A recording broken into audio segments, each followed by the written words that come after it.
So good morning, everybody. This is day 2 of our trip.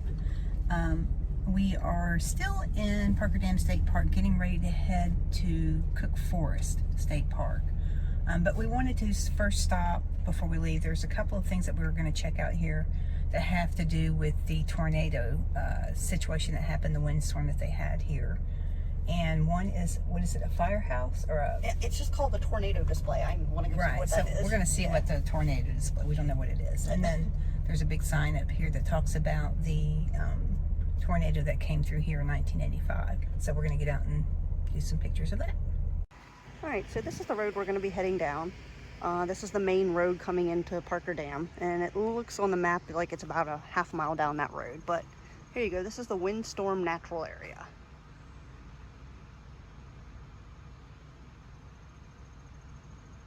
So this side is pretty untouched. You can see how tall the trees are. And then this side, you can see how young everything is. So we can go down here a little bit and see what we got going on. All right, so there is a self-guided road tour here. The brochures are not available, it doesn't look like. Otherwise, and it says, it kind of gives you some history of what the Bureau of State Parks and Bureau of Forestry are doing to manage the woods for recreation, timber, water, wildlife, and minerals. It's a 9-mile loop. So this is Parker's Peak sled riding hill. That would be one awesome sled ride. So we're on this 9-mile road tour of this particular area. This is stop number 1. And this is supposedly a tornado museum up here.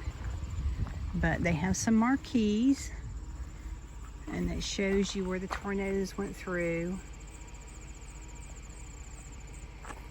So it must have been pretty and massive for them to do as much as they've done here about this.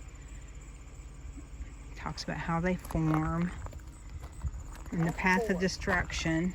I mean, that's quite a long ways, you know. And an F4. It was an F4 tornado. And then this small 8-sided cabin that you see in front of you was built by the CCC before this tornado struck. It destroyed 500 acres, and within a minute and a half, the only thing standing the 1.5-mile swath was the CCC cabin. Can you imagine that? Wow, that's a testament to the construction of the cabin. But here's some photos. There's the cabin. There's the destruction right here. Wow, look at that. Look at all that. Gone.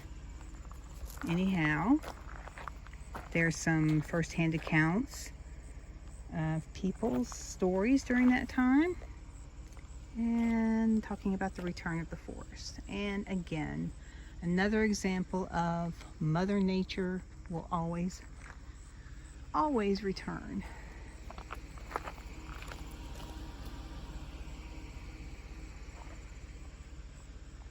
Pretty. Alright, so this area is set up for snowmobiling, and back in there is some picnic areas. There was a bathroom with pit toilets and so forth. Okay, so this is area number 2 in recognition of outstanding efforts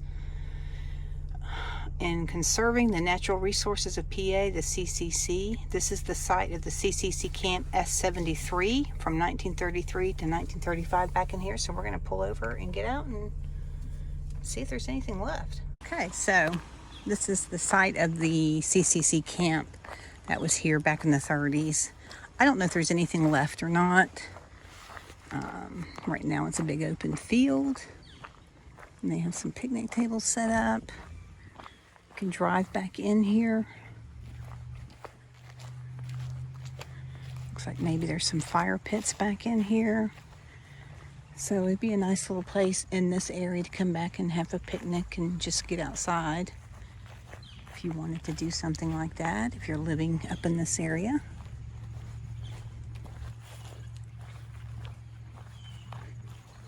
All right, so these are campsites back here. This is marked number 1. Looks like there's quite a few of them, and they're pretty basic.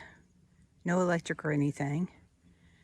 But yeah, it's really a pretty area. So like, I imagine that during the winter, people who snowmobile probably camp out here. But it's a pretty area out here in the forest. We're going to look into that because this might be, a lot of the state parks offer free campsites. We're going to look into that and see if that's not what the case is for this area. Because, yeah, we would camp here. It's cool. Pretty. And so across the street, a big billboard sign. This pine forest was planted in tribute to the efforts of the men of the CCC. They were originally planted by Camp S73, but were blown down by the tornado. So they've replanted, and this is the regrowth. So 30 some odd years later. And this is sort of a memorial right here. Right here. And I'm guessing that's the trees that they're talking about right there. I don't know.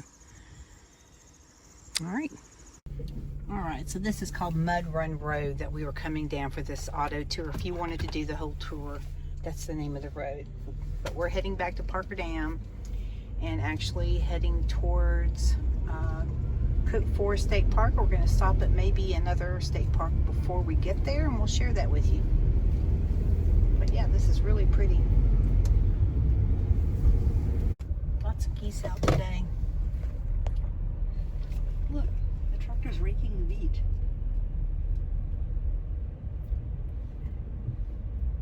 Just waddling around.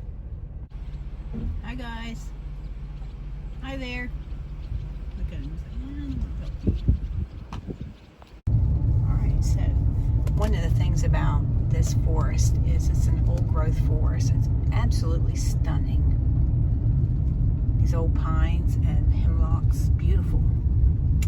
Alright, so I'm guessing maybe this is the visitor center up there? Park office. Or park office, yeah.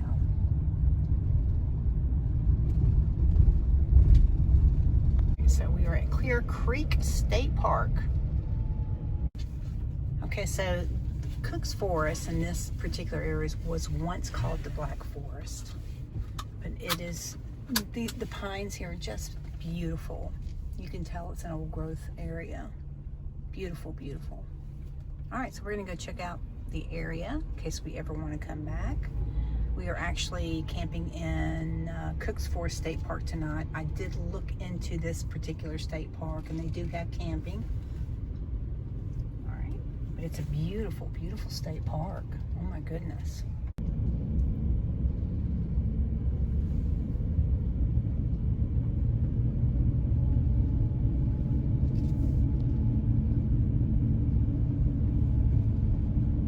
So over here to the right is a nature center. We're going to check that out. So I'm not sure what that is, but it goes into the side of the ridge there. And, God, it's gorgeous. This is a beautiful, beautiful, stunning, stunning forest. Look at these great big pine trees. Absolutely beautiful.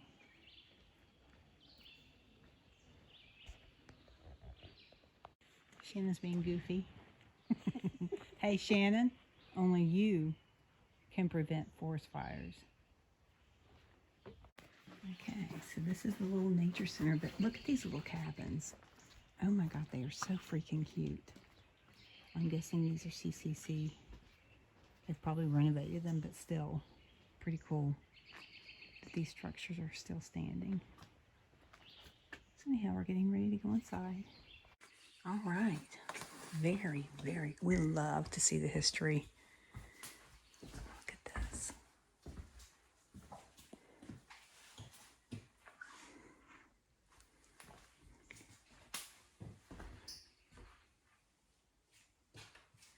The bears.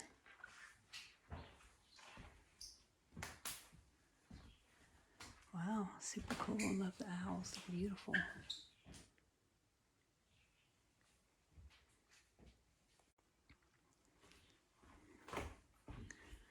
So again, the little museum of the animals of this area, the aquatic life, crayfish, the types of fish you might see. Birds.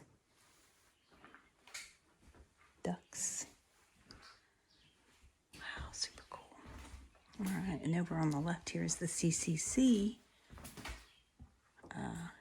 museum, part of it. Okay, this is a hemlock log.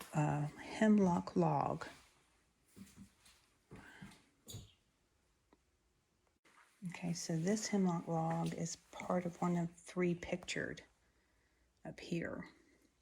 And it says they were found in an old mill pond in the park under 7 feet of sand. The sunken logs were underwater for 73 years, but were in great condition and later used as lumber. Look at that. Pretty impressive. All right, so anyhow, some photographs of these guys. Awesome. I know.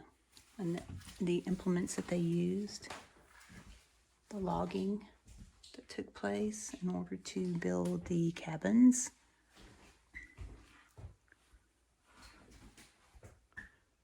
This is from the Teamsters. Okay, so this was from the 1800s, the lumbering industry that came through here. All right. You can see over here the dams. They call them bracket dams.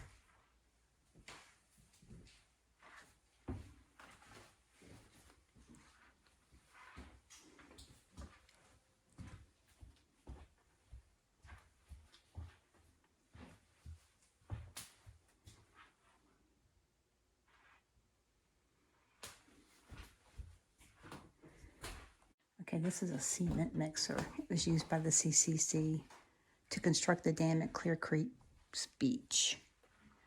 All right, so this is the CCC influence that you're seeing right here.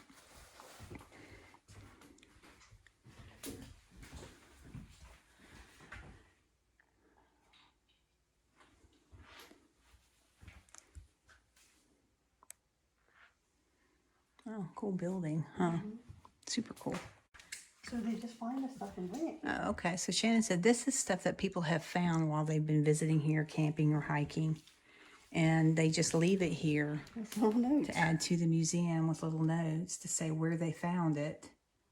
Remnants. Oh, here found in the creek. Wow, that's fantastic. Wow, yeah. Yeah, all this stuff that people have found while they've been here. Pieces of pottery, shards of pottery. And CCC, marked CCC. Right, marked CCC. Is amazing. Yeah, from the 30s. It would be really tempting to... This branch was sawed from this tree in 1939. The tree grew over the branch. It can be seen by separating the split wedge. Okay, interesting. So cool. All right, very cool. Way to go, people. Yeah. Very cool. Okay, so this is a shingle mill. Wow. Built by the Chase Turbine Manufacturing Company in Orange, Massachusetts. 1889. Yep. Wow. Yep, all right. Okay. They were used to make shingles by hand, but as technology advanced, shingle mills, either steam or water power, became common. All right, pretty cool. So again, like we said, there's all kinds of little trails. This is a self-guiding historical trail. All right, look at this. All right, so there you go. This is a map of all of the CC camps in Pennsylvania. That's pretty cool.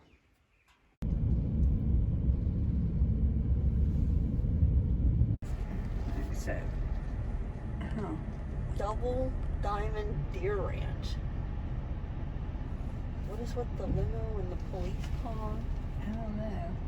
Oh yeah, indoor glow-in-the-dark mini golf. So we are at the Rock Shop and Gym Panning. Parker's Indian Trading Post. Yep. And there's Yogi Bear. I haven't seen him in a while. Hey, Yogi. Okay, so we've stopped at the Parker's Indian Trading Post. We're gonna go inside. Got some cool stuff. Check it out.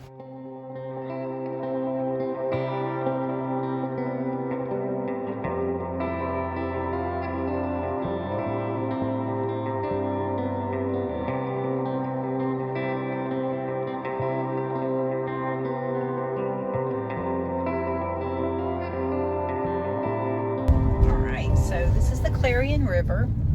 It's part of the draw of this area. We are just about in Cook's State Park, getting ready to enter it. I see the sign up ahead. All right, so we're in the Forest Cathedral area. We're getting ready to go check out a memorial fountain, but this says that this tree was dedicated to Chief Jake Swamp in a ceremony in 1995. The late chief was one of the most respected and honored Mohawk Iroquois leaders of the past century. So they dedicated this tree to him. Very cool. We're gonna go out. Looks like the fountain's up there on the left. Okay, this is the fountain. This memorial was erected by the Cook Forest Association to honor those citizens who made the gifts of preservation of this white pine forest for the enjoyment of all the people. Very, very cool.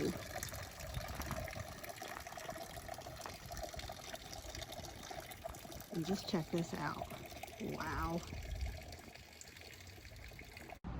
Alright, so we're at the little lodge here, the Forest Inn, and it says the Forest Cathedral Natural Area contains some of the largest old-growth forests of white pines in the eastern hemlocks in Pennsylvania.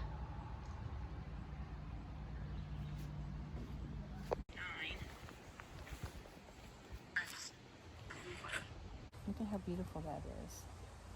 This is one of the clips. Watch. Oh, is this the long trail?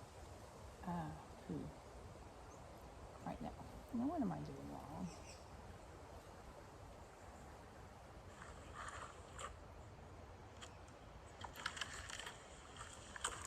Look how This beautiful. trail is just beautiful. With the sun. That's today. Yeah, it's gorgeous. Okay, we kind of had it to Really ourselves. pretty I can hear some trail. kids kind of. Alright, so Karen is This checking is out just a beautiful today's trail. footage because I make a lot of mistakes. yeah, we have to make sure that it's usable footage and what we want to do, and sometimes it's just fun to look back and see what we just did. Just beautiful. I'm getting the stove set up because we are So we're getting about close ready the to creek. You start can dinner. tell the- And wanted to mention that Karen again did a fantastic, I'm not sure which. I don't want to say it's a quick meal, but it is kind of We're a, starting Yeah, to. it is. So I low- cooked some chicken at home. I cooked it in some olive oil, Typically salt, means we're pepper, and getting close to garlic. water. And we're going to throw the chicken on a Caesar salad that is just one of the prepackaged salads. So we try to make it real easy. So if I do some of the prep work at home, it helps that it's just really basically you're just heating it up and eating. So we found that the van has two modes for us right now. One is camping, which is, that's when you see Karen doing her kebabs and the foil packet meals, and she's sharing her recipes and all of that, and that's fun. Trust me, I love that. That's fun. And then we have the, I guess what we call the road trip mode.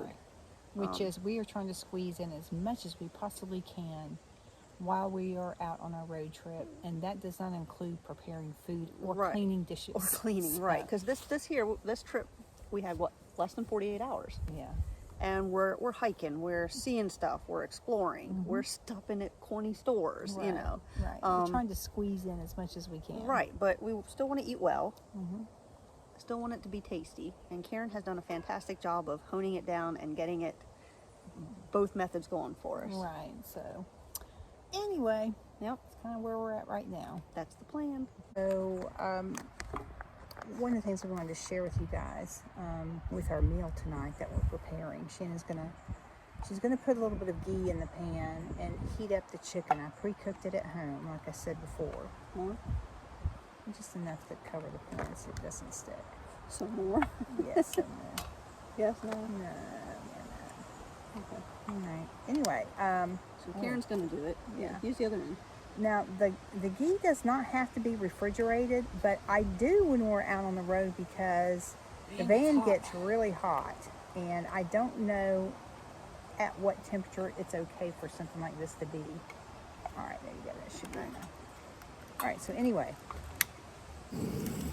She's going to warm it up in the pan, but one of the things we're going to show you is what I do when I prepare meals. Like we brought 2 dinners with us, Lunch. Breakfast, lunch and snacks. breakfast and snacks. Okay, so this, I prepare whatever we're having for dinner, I put in one bag. So this is dinner. Right, So this is we tonight's know dinner. when I pack it in the cooler, this is one of the dinners. We don't have to go digging around all over the place to try to find everything we wanted for this meal. So in this bag, and I use these, they're called reuse or recipe. I got these at Target. These are really cool. They are reusable and they do seal up real nicely. Anyhow, in this particular bag, I have a tomato, a great big tomato for my garden.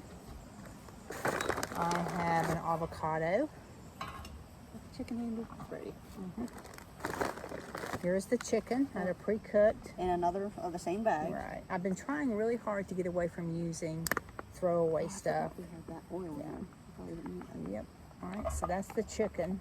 Now I will have to take all this home and clean it, but that's okay. I don't mind that.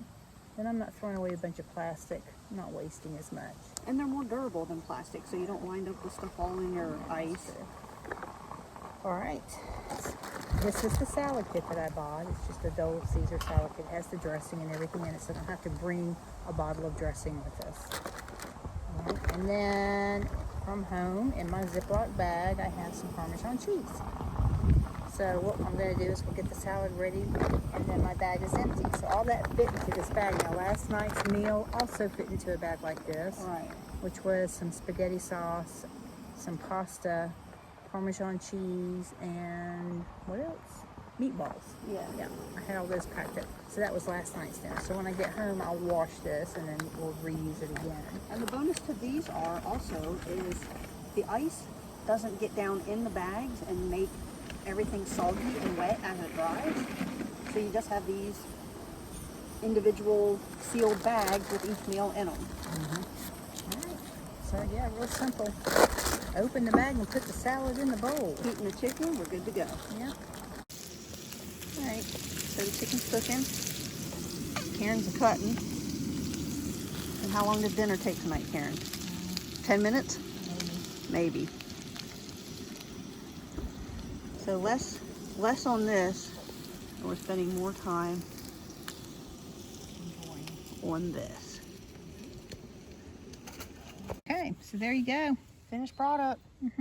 In what, 10 minutes or less? Yeah. Yep. There we go. And the only Whoops. thing that we have to clean up is that. Yep.